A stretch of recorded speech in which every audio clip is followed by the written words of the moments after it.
അങ്ങനെ പാറ്റകളുടെ സമരം വിജയിച്ചു. വിദ്യാഭ്യാസ മന്ത്രി ധർമ്മേന്ദ്ര പ്രധാൻ രാജിവെച്ചു.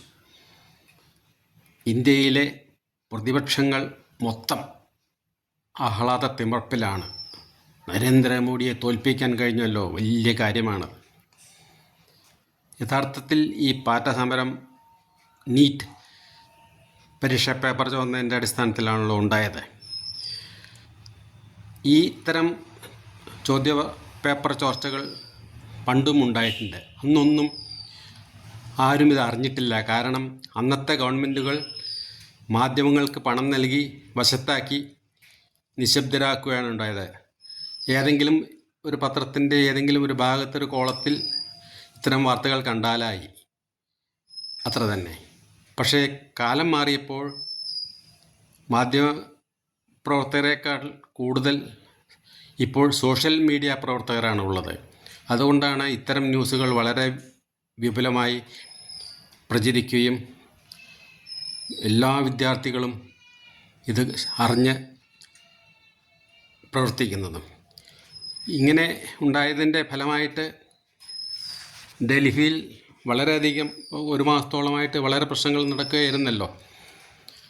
ആദ്യമൊക്കെ സമാധാനപരമായി നടന്ന സമരം പിന്നെ വാങ്ചുക് സത്യാഗ്രഹം ഇരുന്നതിലൂടെയാണ് കൂടുതൽ ശക്തി ആർജിച്ചത്. അന്നും പൊതുമാധ്യമങ്ങളും രാഷ്ട്രീയ പാർട്ടികളും ഇതിനെ എല്ലാം അവഗണിക്കുകയാണ് ഉണ്ടായത്. നീറ്റ് പേപ്പർ ചോർന്നെങ്കിലും അതിനുശേഷം വളരെ സമർത്ഥമായി കേന്ദ്ര ഗവൺമെൻറ് ഈ നീറ്റ് പരീക്ഷ നടത്തുകയും രണ്ടാമത് നടത്തുകയും അതിൻ്റെ റിസൾട്ട് പ്രസിദ്ധീകരിക്കുകയും ചെയ്തു. പ്രശ്നം അവിടെ അവസാനിച്ചതാണ്. പക്ഷേ ഈ ചോദ്യ പേപ്പർ ചോർച്ച വളരെ ഗുരുതരമായ കുറ്റം തന്നെയാണ്. അതിന് ആരൊക്കെയാണ് ഉത്തരവാദികൾ എന്ന് അന്വേഷിച്ചാലേ പറയാൻ പറ്റൂ. അതിൽ വിദ്യാഭ്യാസ മന്ത്രിക്ക് പങ്കുണ്ടെങ്കിൽ തീർച്ചയായും അത് ഗുരുതരമായ വിഷയം തന്നെയാണ്. പക്ഷേ ഇവിടെ കണ്ടിടത്തോളം അദ്ദേഹത്തിന് ഇതിൽ ഉത്തരവാദിത്വത്തിൻ്റെ ഒരു പ്രശ്നം മാത്രമേ ഉള്ളൂ. അല്ലാതെ നേരിട്ട് നടത്തുന്ന അദ്ദേഹമല്ലല്ലോ. അതിൻ്റെ വിദ്യാഭ്യാസ പരീക്ഷകളും കാര്യങ്ങളൊക്കെ നടത്തുന്ന ഒരു പ്രത്യേക ഗവൺമെൻറ് ബോഡി ഉണ്ടായിരിക്കുമല്ലോ, അവരാണല്ലോ ചെയ്തിട്ടുണ്ടാവുക. അപ്പോൾ ഇവിടെ ഇപ്പോൾ പ്രശ്നം ഇങ്ങനെയൊക്കെ നടക്കുമ്പോൾ ആദ്യമൊക്കെ അവഗണിച്ച ഈ സമരം പിന്നെ രാഷ്ട്രീയ പാർട്ടികൾ ഏറ്റെടുക്കുകയാണ്. രാഷ്ട്രീയ പാർട്ടികൾ എന്തിനും എപ്പോഴും എവിടെയും കുത്തിത്തിരിപ്പ് ഉണ്ടാക്കുന്ന നമ്മുടെ കമ്മ്യൂണിസ്റ്റുകാരുണ്ടല്ലോ, അവരാണ് ആദ്യം ഇത് പിന്നാലെ വന്നത്. പിന്നെ സ്ഥിരം കുത്തിത്തിരിപ്പുകാരനായ അരവിന്ദ് കെജ്രിവാളുണ്ട്. അയാളാണ് ഇതിൻ്റെ ഏകദേശം ഒരു ബുദ്ധി കേന്ദ്രം. ഫൈനാൻഷ്യറും കൂടി അദ്ദേഹമാണെന്നാണ് തോന്നുന്നത്. വാങ്ചുക്ക് സത്യാഗ്രഹം ഇരുന്നപ്പോൾ അദ്ദേഹം വിചാരിച്ചത് കുറച്ച് ദിവസം കഴിഞ്ഞാൽ എങ്കിലും പ്രശ്നം തീരും, അദ്ദേഹത്തിന് നിരാഹാരം നിർത്താം എന്നാണ്. പക്ഷേ ഉണ്ടായത് അങ്ങനെയല്ല. സമരം നീണ്ടുപോവുകയും ഗവൺമെൻറ് അതിനെ അവഗണിക്കുകയും ചെയ്തപ്പോൾ അരവിന്ദ് കെജ്രിവാൾ പിന്നിലെ പ്രവർത്തനം ശക്തമായി തുടരുന്നു ചെയ്തു. പക്ഷേ വാങ്ചുക്കിന് മനസ്സിലായി ഇങ്ങനെ പോയാൽ താൻ ചിലപ്പോൾ സത്യാഗ്രഹം ഇരുന്നിട്ട് തന്നെ നിരാഹാര സത്യാഗ്രഹം ഇരുന്നിട്ട് തന്നെ മരിച്ചു പോയി കളയും മനസ്സിലായി. അദ്ദേഹം അത് അരവിന്ദ് കെജ്രിവാളിനോട് പറയുകയും ചെയ്തു. പക്ഷേ ഞങ്ങൾ പിൻവലിക്കണം, നിരാഹാര സത്യാഗ്രഹം പിൻവലിക്കണമെന്ന് അദ്ദേഹം ആഗ്രഹിച്ചുവെങ്കിലും അരവിന്ദ് കെജ്രിവാൾ പറഞ്ഞു ഒരിക്കലും അയ്യോ നിരാഹാരം പിൻവലിക്കാൻ പാടില്ല.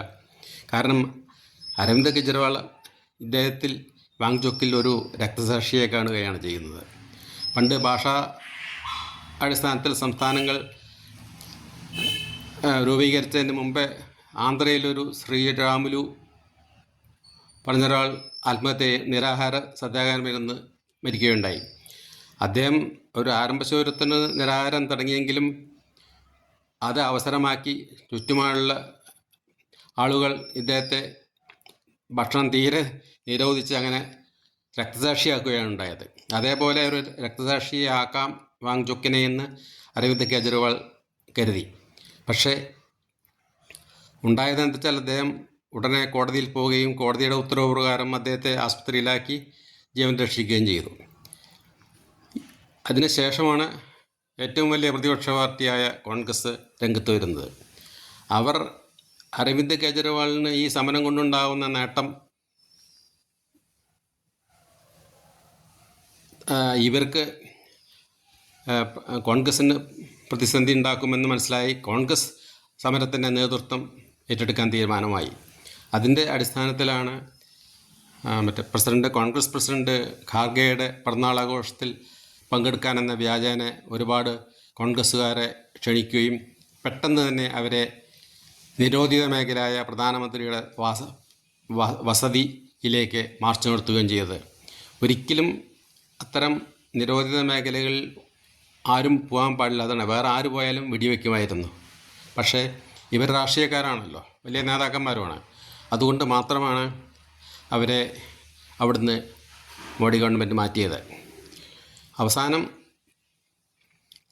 മോഡി ഗവൺമെൻറ് ഗുരുതരമായ ഒരു പ്രതിസന്ധി നേരിടുന്ന ഘട്ടത്തിൽ ഉടനെ തന്നെ ഗവൺമെൻറ് ചടുലമായി പ്രവർത്തിക്കുകയും വിദ്യാഭ്യാസ മന്ത്രിയെ രാജിവെപ്പിക്കുകയും ചെയ്തു. പ്രത്യേകിച്ചും RSSകാരനായ അദ്ദേഹം RSSൻ്റെ നിർദ്ദേശപ്രകാരമാണ് രാജിവെച്ചതെന്ന് നമുക്ക് കരുതാം.